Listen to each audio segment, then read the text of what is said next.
Look in that mirror and ask yourself, who the am I really? Not who you tell people you are, not who you post about being on social media. Who are you when no one's watching and the only voice you hear is the one telling you to quit? The pain you feel today will be the strength you feel tomorrow. But most people can't connect those dots. They see discomfort as something to avoid rather than the only path to becoming who they claim they want to be.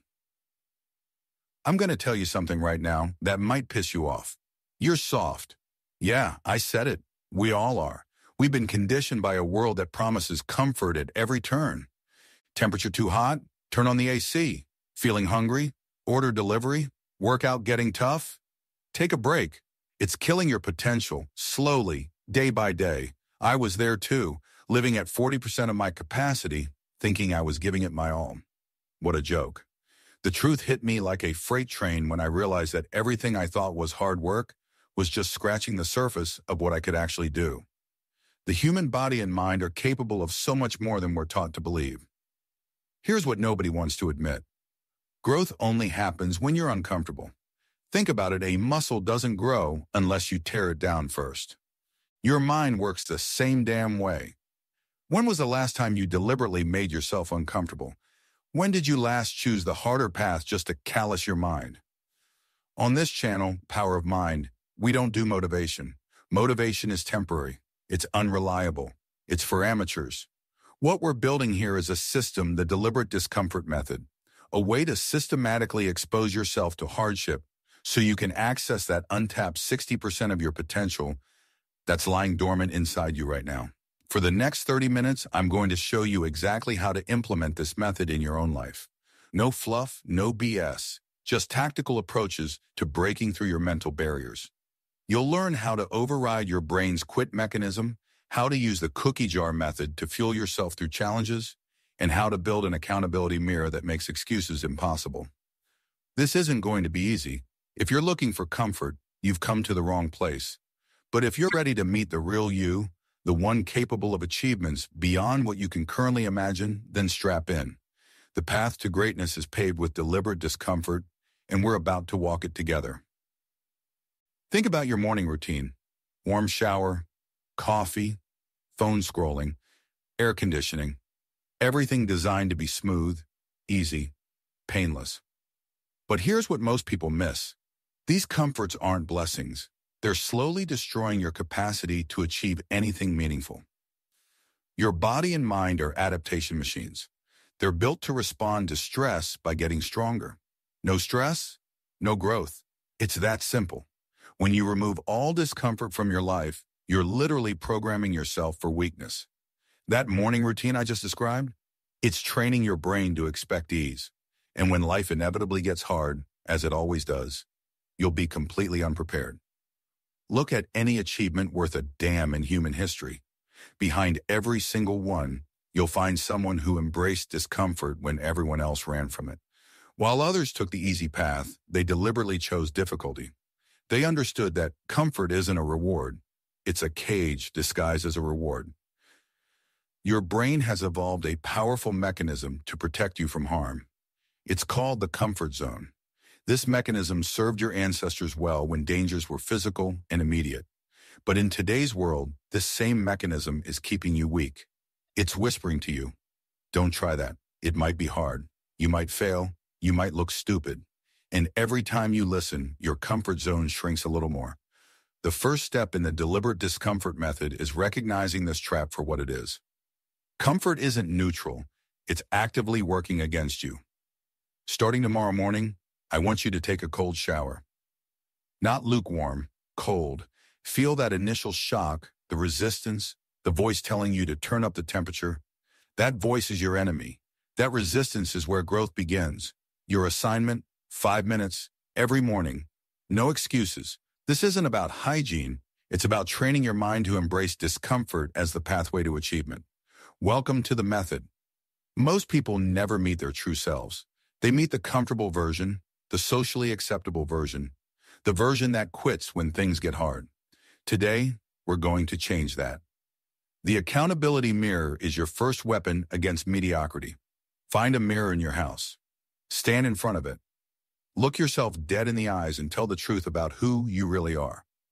Not who you post about being, not who you tell your friends you are, who you actually are when no one's watching. What promises have you broken to yourself?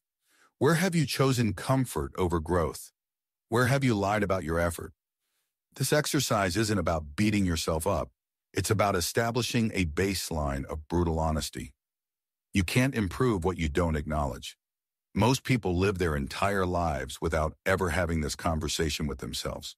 They hide behind excuses, behind, "I'm trying my best," when they know damn well they're not.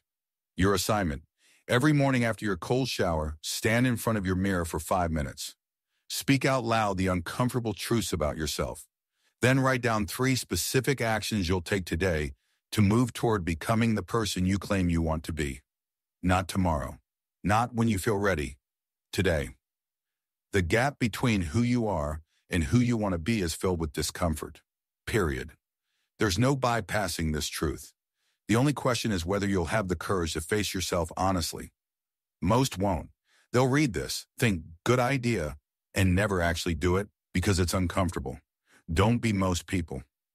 Remember, this isn't a one-time exercise.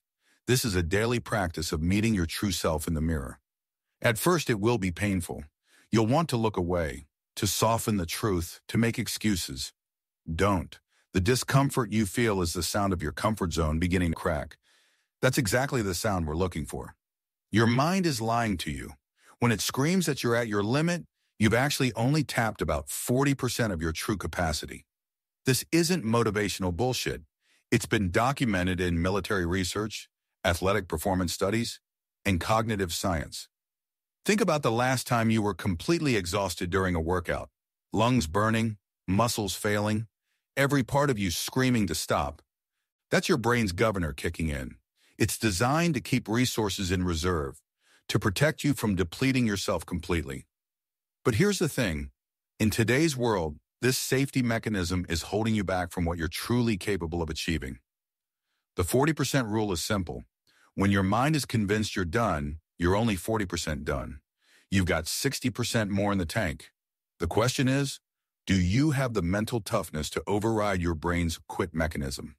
Most people don't. They accept the first signal to stop as the final word. The elite, the uncommon among the uncommon, have trained themselves to recognize this signal as just the beginning. Your assignment: the next time you work out, when you hit the point where you think you need to stop, do 10 more. 10 more reps, 10 more minutes, 10 more whatever. Your mind will fight you. It will create pain, amplify discomfort, generate compelling reasons to stop. That's the governor. Push through it. This isn't about the workout. It's about training your mind to recognize that its first assessment of "I'm done" is a lie. This principle applies beyond physical challenges. That project you don't want to start because it seems overwhelming, the difficult conversation you're avoiding, the goal that seems impossible, your assessment of the difficulty is coming from that same governor. It's designed to keep you comfortable, not to help you achieve. Breaking through the 40% barrier is how you access your true potential across every area of your life.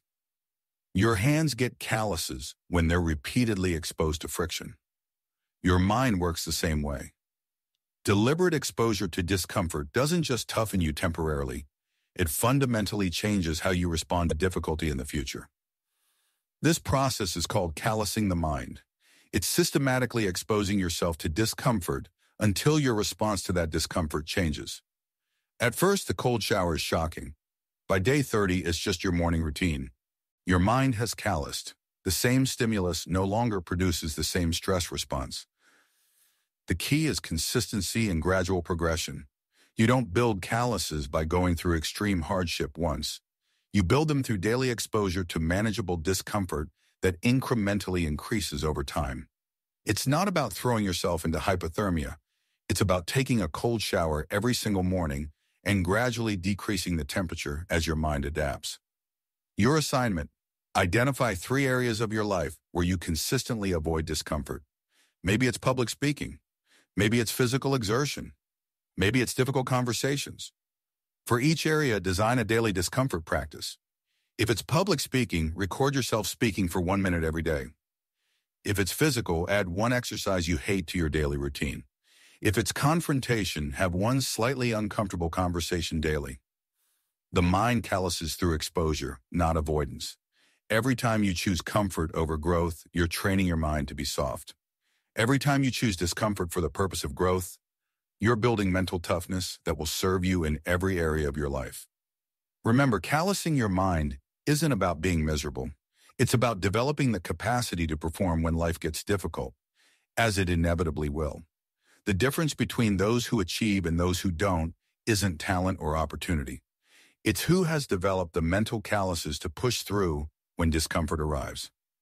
The accountability mirror isn't just an object. It's a system. It's a way to prevent your mind from doing what it naturally wants to do, lie to itself.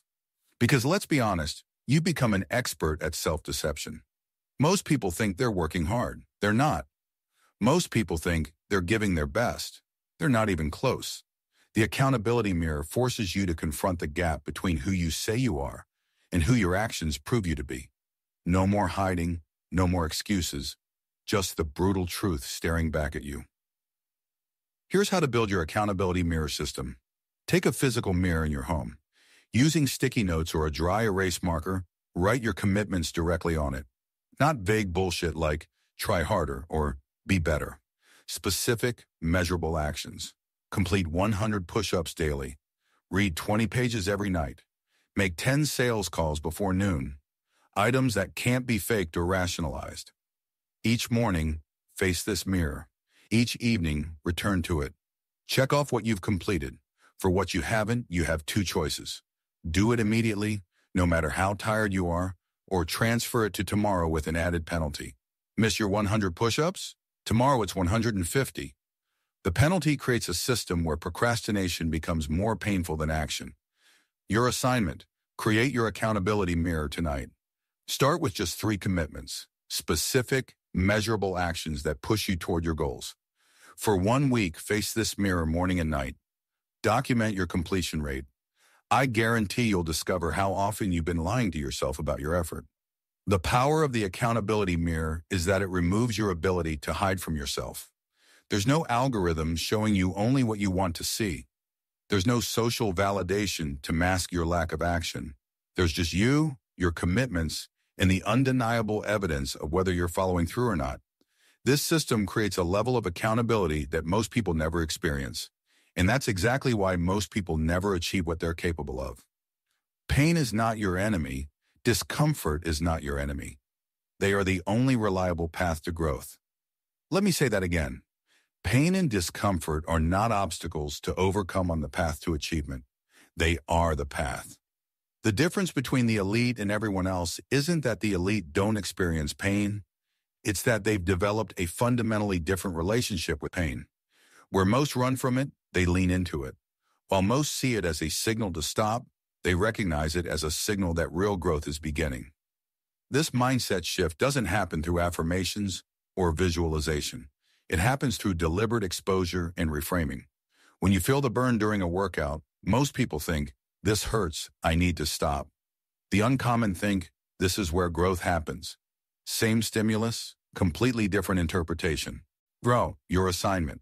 For the next 7 days, every time you experience discomfort, physical or mental, I want you to say out loud, "Good, this is where growth happens."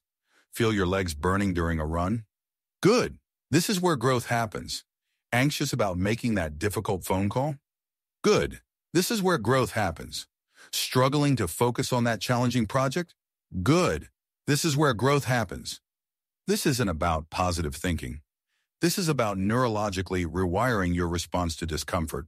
When you consistently pair the sensation of discomfort with a growth mindset rather than an avoidance mindset, you literally change the neural pathways in your brain. Over time, discomfort becomes a trigger for focus and effort rather than avoidance. Embracing the suck isn't masochism.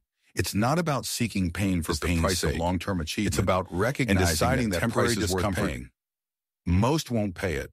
Most will continue to organize their lives around avoiding discomfort. And that's why most will never achieve what they're truly capable of. When you're in the middle of hell, when every part of you is screaming to quit, you need a system to keep going. Motivation won't cut it. Willpower isn't enough. You need the cookie jar. The cookie jar is your personal repository of past victories. Times when you pushed through when others would have quit. Times when you faced adversity and came out the other side. These aren't just memories. They're fuel for when your tank hits empty.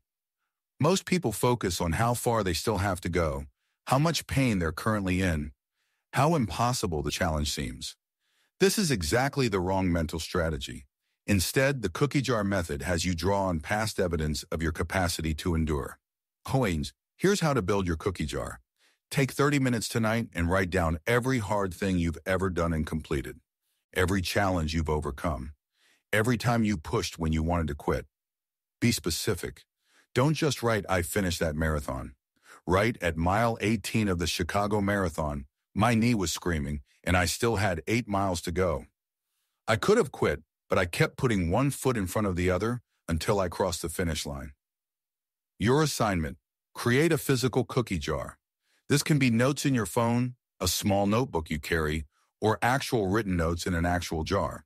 Start with at least 10 specific examples of times you pushed through significant discomfort to achieve something. Then, crucially, practice accessing these mental cookies before you need them. During your next workout, when things get tough, consciously pull out a specific cookie. If I could finish that project with a 103-degree fever, I can certainly do 5 more reps. The cookie jar works because it shifts your focus from the present discomfort to past evidence of your capability. It reminds you with specific examples that you've done hard things before and can do them again. It's not abstract motivation. It's concrete evidence that you have the capacity to endure. Most people never build this resource. When things get hard, they have nothing to draw on except their present experience of pain. The cookie jar ensures you never face a challenge with empty mental hands. Cold is one of the most immediately uncomfortable sensations humans can experience. That's exactly why it's such a powerful tool for building mental toughness. When you deliberately expose yourself to cold, you're training one of the most fundamental survival mechanisms to respond to your willpower rather than your instinct. The science behind cold exposure is clear. It triggers a cascade of physiological responses: increased norepinephrine, enhanced immune function, improved circulation, increased brown fat activation. But we're not primarily after these physical benefits. We're after the mental callousing that happens when you voluntarily put yourself in discomfort and stay there. Your assignment: progress through these 3 levels of cold exposure, spending at least 2 weeks at each level. Level 1. End every shower with 30 seconds of the coldest water you can get. Stand still, focus on controlling your breathing, and resist the urge to escape. Level 2. Start and end every shower with 60 seconds of cold. Feel the initial shock, observe your body's panic response, and consciously override it. Level 3. Full cold showers, minimum 3 minutes, every day. No warm water at all. For the advanced, add weekly cold immersion. This could be an ice bath, a cold plunge tank, or even a cold lake or ocean. Start with 1 minute and build up to 5 minutes over time. 1. The key is not to distract yourself during these exposures. Don't sing, don't count down the seconds. Don't think about your plans for the day. Be fully present with the discomfort. Observe your mind's attempts to escape, the rationalizations, the urgency, the complaints. Then choose to stay anyway. Cold exposure works as mental training because it creates a perfect microcosm of life's challenges, an immediate discomfort that your mind desperately wants to escape, which you can overcome only through conscious choice and mental discipline. The skills you build in those cold minutes transfer directly to every other challenge in your life. Remember, the goal isn't to get used to the cold. The goal is to get used to being uncomfortable and performing anyway. The cold is just the tool. The real transformation happens in your mind. Sleep isn't a luxury, it's a weapon. But most people have the completely wrong approach to it. They treat sleep like some passive activity, something that just happens. The uncommon among the uncommon understand that sleep is a discipline that requires the same intentionality as every other aspect of performance. Here's the truth. Quality sleep isn't about comfort. It's not about the softest mattress or the perfect temperature. It's about creating a system that optimizes recovery while maintaining mental toughness. Your body needs recovery. Your mind needs to remain disciplined. Both are possible with the right approach. Your sleep discipline protocol starts with consistency. Your body craves rhythm. Go to bed at the same time. Wake up at the same time. No exceptions. Not for weekends, not for vacations, not for anything. When you constantly shift your sleep schedule, you're putting your body in a perpetual state of jet lag. That's weakness disguised as flexibility. Next, earn your sleep. If you haven't pushed yourself physically and mentally during the day, you haven't earned the right to deep restorative sleep. Your body recovers in proportion to the stress you've placed on it. No stress, no growth, no need for deep recovery. Make sure every day contains enough deliberate stress that your body craves recovery. Coin, your assignment. For the next 30 days, set a non-negotiable sleep and wake time. I don't care what times you choose, but once you choose them, they're written in stone. No hitting snooze, no sleeping in on weekends. When that alarm goes off, your feet hit the floor immediately. Period. This isn't about the specific times. It's about building the discipline to follow through on commitments even when your body is begging for comfort. Remember, sleep is not an escape from discipline. It's another opportunity to practice it.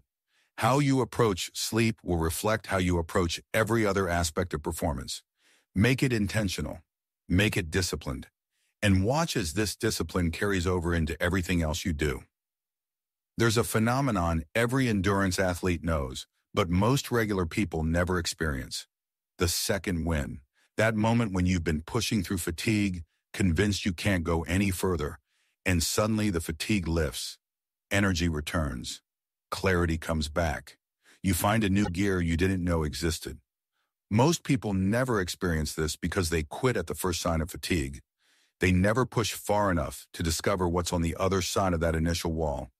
They live their entire lives in the first phase of energy, never knowing there are multiple phases beyond it. The second win principle isn't just about physical endurance. It applies to every challenging endeavor. That project you've been grinding on for hours, feeling your focus slip, push through. There's another level of clarity waiting on the other side.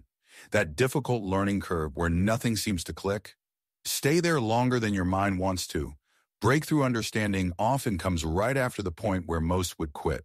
Your assignment. Choose one physical activity. Running, swimming, cycling, whatever. Start your stopwatch. Go until you hit your first wall, that moment when your body is screaming to stop.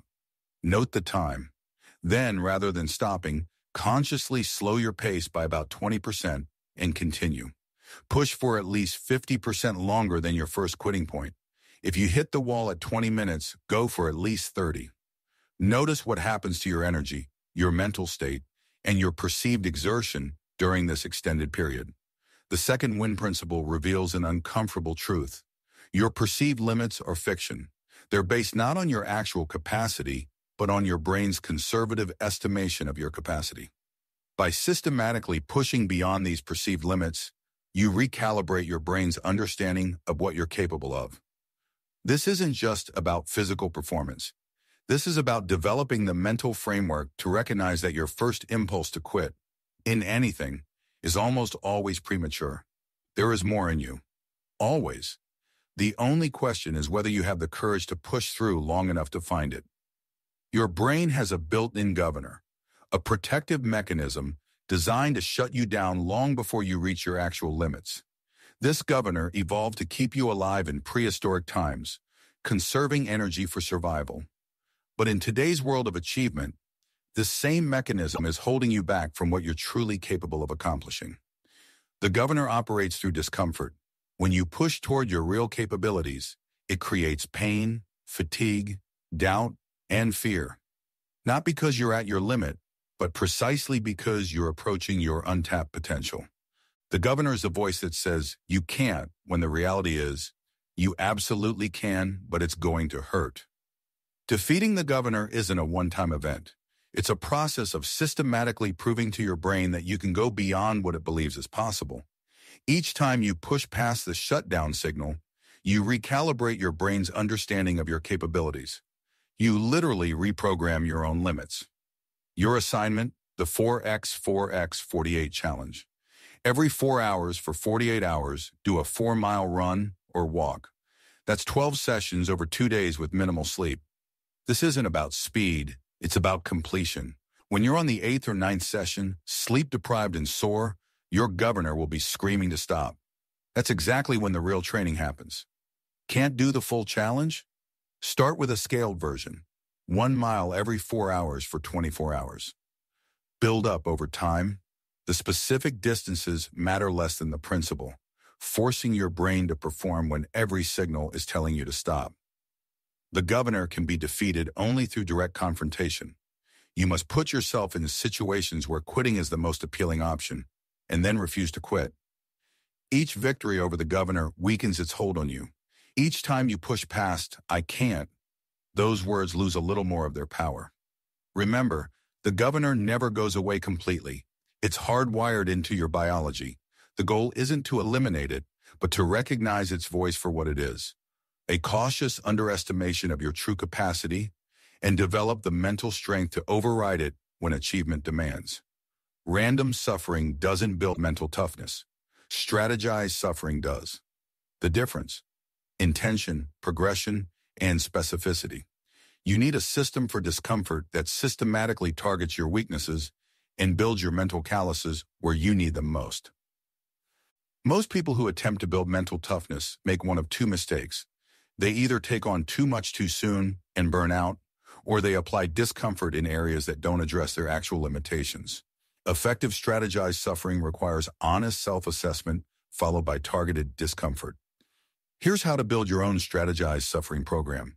See, first, identify your quit points, the specific types of discomfort that cause you to give up. Is it physical pain, boredom, social discomfort, intellectual challenge? Be brutally honest about where you're most likely to quit when things get hard. Next, design progressive exposure to exactly that type of discomfort. If you quit when things get physically painful, your discomfort training needs to center on physical challenges with increasing intensity. If you quit when tasks become boring or repetitive, you need to design monotonous challenges that progressively increase in duration. Your assignment: create a 30-day strategized suffering calendar.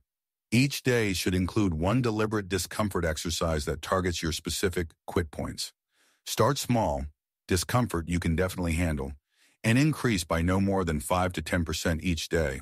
For example, if cold exposure is your focus, start with 15 seconds of cold water, then 17 seconds, then 19 seconds, and so on. The key to strategized suffering is consistency over intensity. It's better to do a manageable discomfort exercise every single day than to do an extreme challenge once a week. The goal is to systematically recalibrate your relationship with specific types of discomfort, and that happens through frequent exposure, not occasional heroic efforts. Remember, strategized suffering isn't about proving your toughness to others. It's about systematically eliminating the quit points that have been holding you back from your potential. It's about building calluses precisely where your mental skin has been softest. When you target your suffering strategically, no discomfort is wasted. Discipline isn't a personality trait. It's a skill that can be developed through deliberate practice. And not all discipline is created equal. What we're after is uncommon discipline, the kind that persists when motivation fades, when no one is watching, and when every external factor is pushing you toward comfort. Most people rely on motivation to drive their actions. That's why most people fail. Motivation is fickle. It comes and goes. Uncommon discipline doesn't wait for motivation. It creates systems that make action inevitable regardless of how you feel. The foundation of uncommon discipline is the pre-commitment.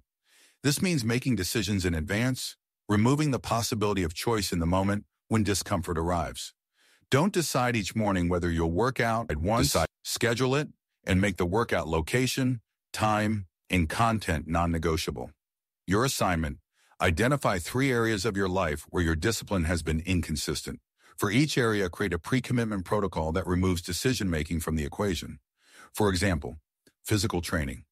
Pre-commit to specific days, times, and workouts. Pack your gym bag the night before. Schedule it in your calendar as a non-negotiable appointment. Nutrition. Pre-commit to your meals for the week. Prep them in advance. Remove all non-compliant foods from your environment. Deep work. Pre-commit to specific hours for focused work. Turn off all notifications during these hours.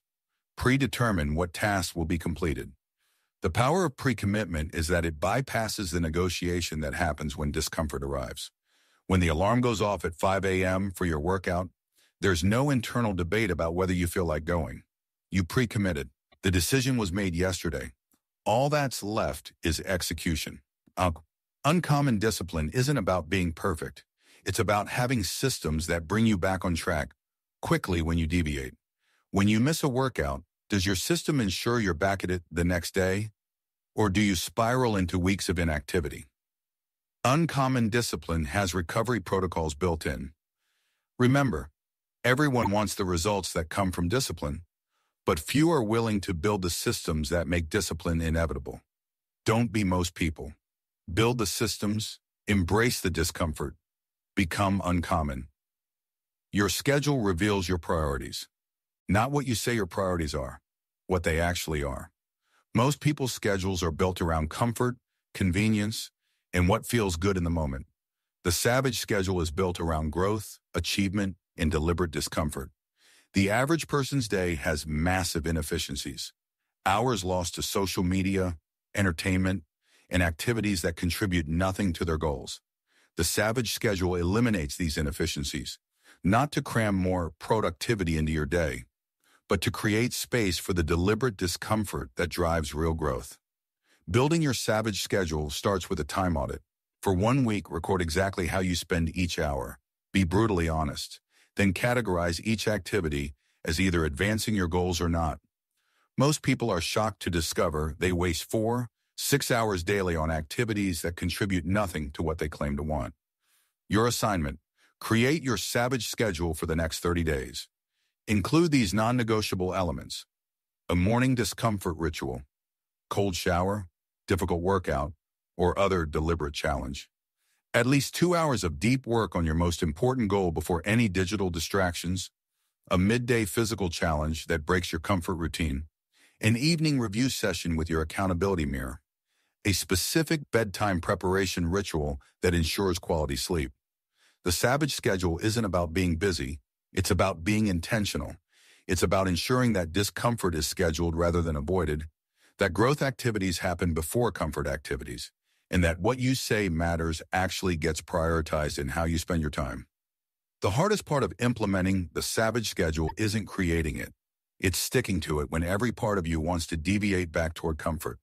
This is where your pre-commitments and accountability systems prove their worth. Your savage schedule only works if it's treated as law, not as suggestion. Remember, your schedule isn't just a tool for managing time. It's a system for ensuring that discomfort happens consistently enough to drive transformation. If your schedule doesn't make you at least slightly uncomfortable to look at, it's not savage enough to drive uncommon achievement. Most people see failure as something to avoid. The uncommon see it as a weapon, a tool that, when used correctly, builds capabilities that cannot be developed any other way. The question isn't whether you'll fail, you will. The question is whether you've developed the mindset to extract every ounce of growth from that failure. Failure is the ultimate discomfort. It triggers shame, inadequacy, and the fear of judgment. That's precisely why it has such transformative potential. When you develop the capacity to move toward failure rather than away from it, you gain access to opportunities for growth that most people spend their lives avoiding. Weaponizing failure starts with actively seeking challenges where failure is likely. Most people stay safely within their capabilities. The uncommon deliberately take on challenges where they're not sure they can succeed. They recognize that staying within your proven capabilities ensures you'll never discover your true potential. Your assignment: the failure pursuit protocol. Identify 3 areas where you've been playing it safe. For each area, design a specific challenge that's right at the edge of your capabilities, something where failure is a real possibility. Commit to all 3 challenges with specific deadlines. When, not if, failure occurs, implement the after-action review. What specifically went wrong? What capabilities do I need to develop to overcome this specific failure point? How can I design a progressive training program to develop those capabilities? When will I attempt this challenge again with my improved capabilities? The key to weaponizing failure is removing the emotional response and focusing on the mechanical one. Failure isn't a judgment on your worth, it's data about your current capabilities. The uncommon extract this data ruthlessly, use it to guide their development, and return to the challenge with enhanced capabilities. Remember, every significant achievement in human history came after multiple failures. The difference between those who achieve and those who don't isn't in how often they fail, it's in how they respond to that failure. Will you use it as an excuse to retreat to comfort, or will you weaponize it to become uncommon? Your body is the primary battleground for mental toughness. How you respond to physical discomfort directly translates to how you'll respond to every other form of challenge. That's why physical training isn't just about building muscle or endurance. It's about systematically expanding your capacity to embrace discomfort. Most people's training programs are designed around comfort. What exercises they enjoy, what doesn't hurt too much, what lets them feel accomplished without pushing their true limits. The uncommon design their training specifically to target their mental quit points, to force confrontation with the discomfort they most want to avoid. Beyond limits, training isn't about volume or intensity alone. It's about the relationship between your mind and body during discomfort. It's about teaching your mind to remain in control when your body is screaming to stop. This skill transfers directly to every other challenging endeavor in your life.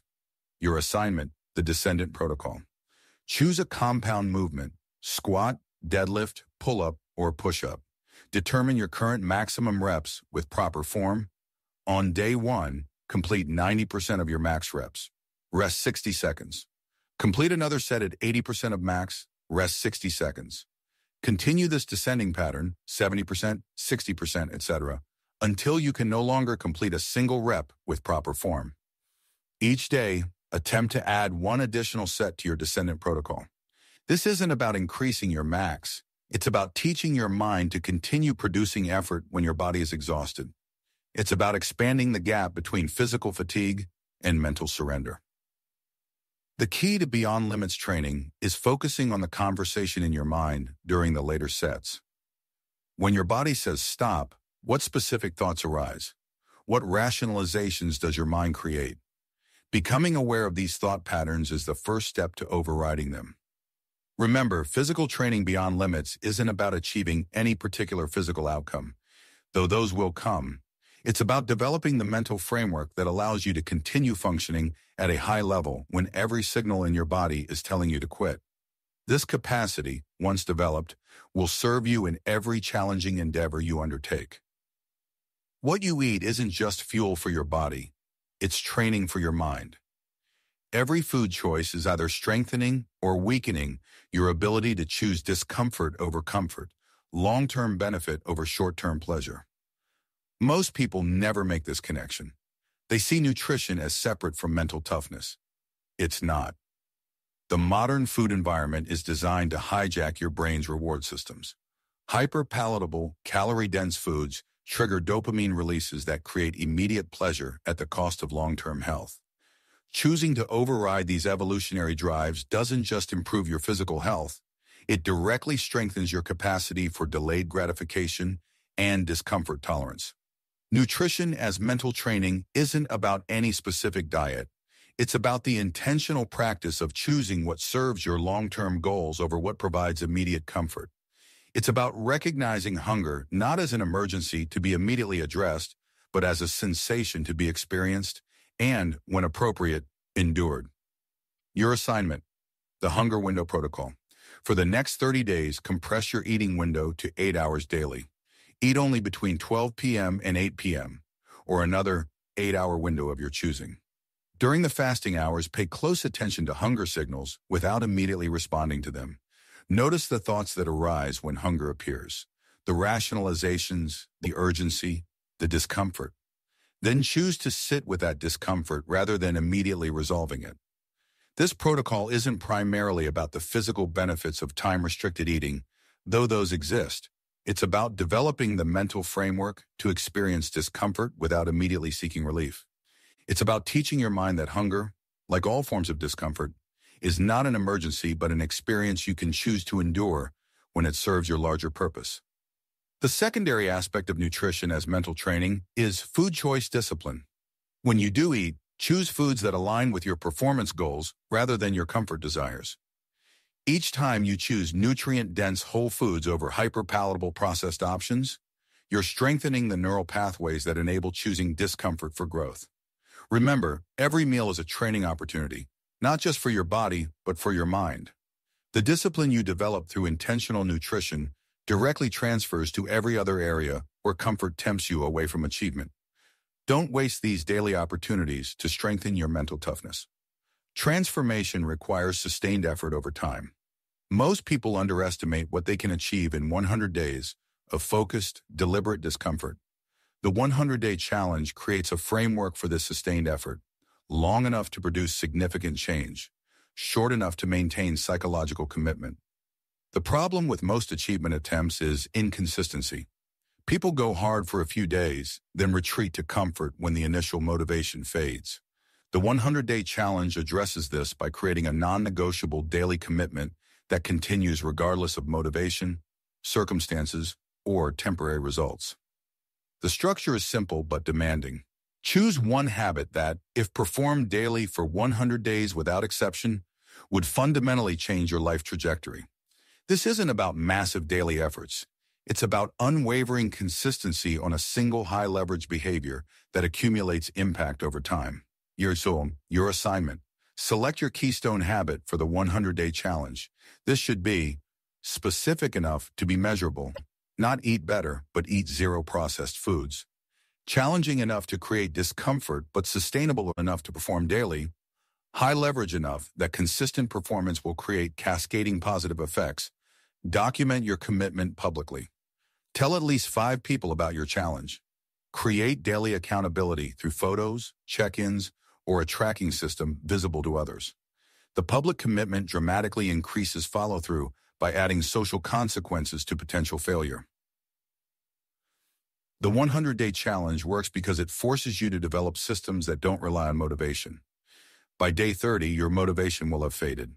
By day 50, you'll be questioning whether the effort is worth it. By day 70, you'll be looking for excuses to quit. These moments are precisely when the real transformation happens, when you continue despite every internal voice telling you to return to comfort.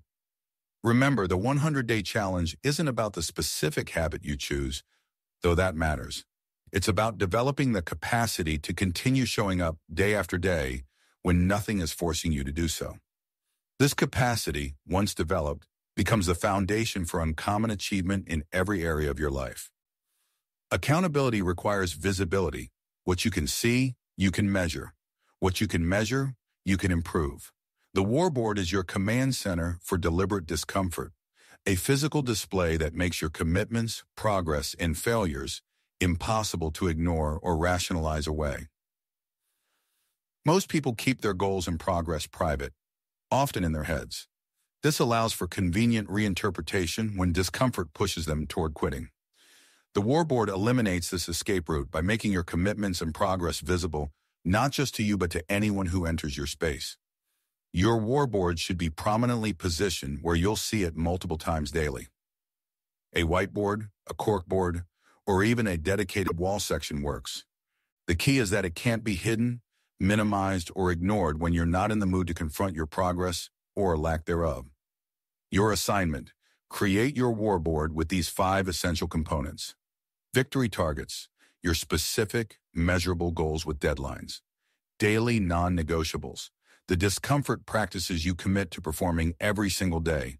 Progress. Trackers: visual representations of your consistency and improvement. Failure log: documented instances where you quit, with specific analysis of quit points. The why: a powerful emotional reminder of what drives your commitment to discomfort. Update your warboard daily. Track your compliance with non-negotiables. Record measurements of progress. Document failures immediately when they occur. The warboard works only if it reflects reality with brutal honesty. No selective updating, no convenient omissions. The power of the warboard is that it makes your relationship with discomfort visible. On days when you choose comfort over growth, that choice is reflected on your board.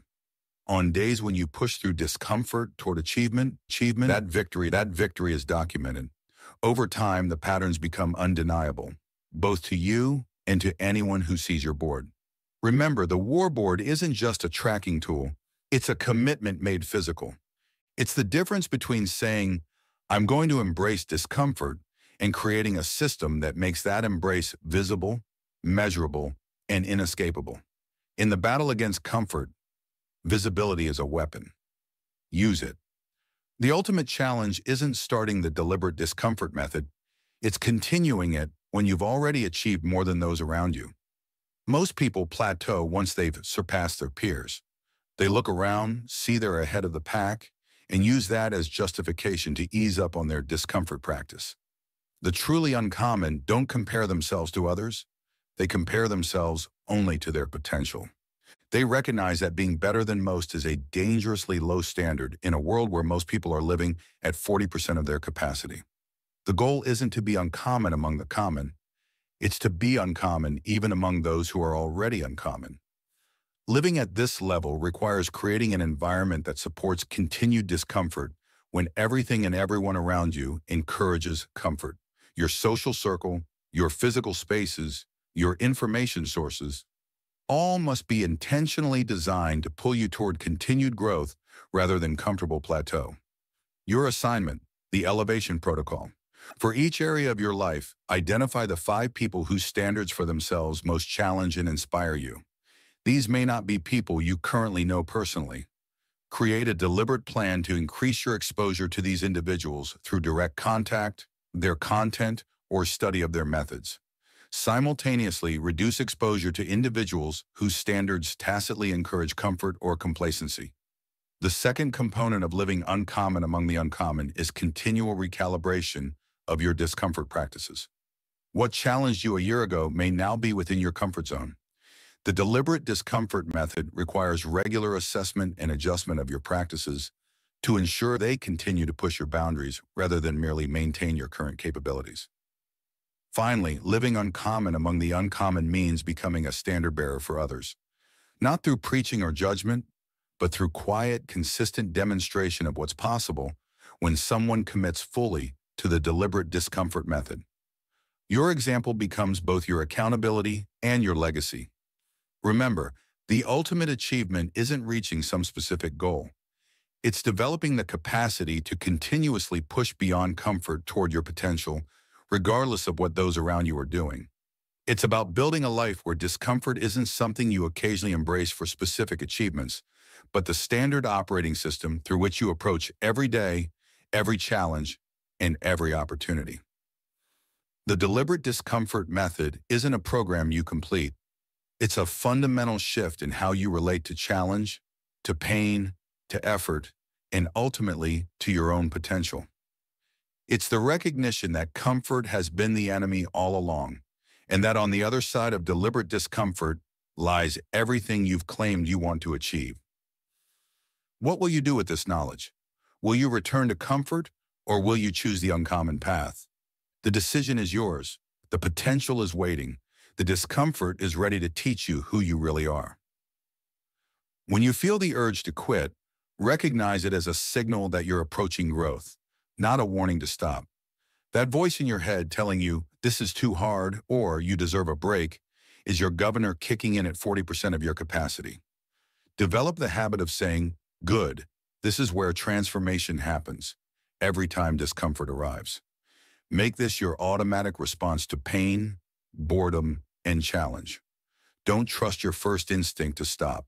It's almost always premature and designed to keep you comfortable, not to help you achieve. Create systems that make discomfort inevitable rather than optional. Stop relying on motivation or willpower.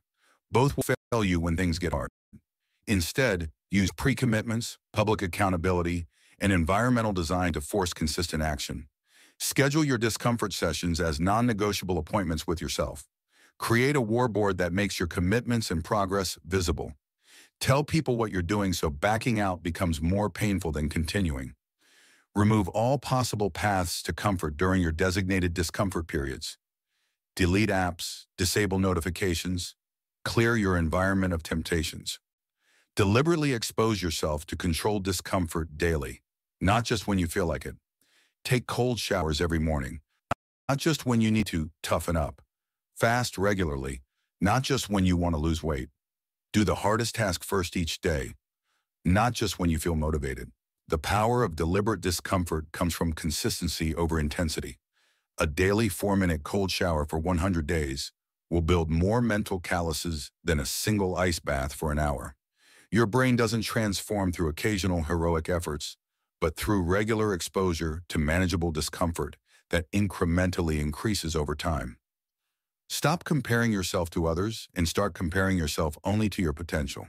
Being better than most people is a dangerously low standard when most live at 40% of their capacity.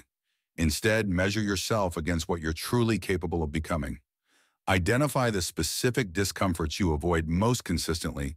These are precisely where your greatest growth opportunities lie. If public speaking terrifies you, that's exactly where you need to focus your discomfort practice. If physical exertion makes you quit, that's where you build your mental calluses.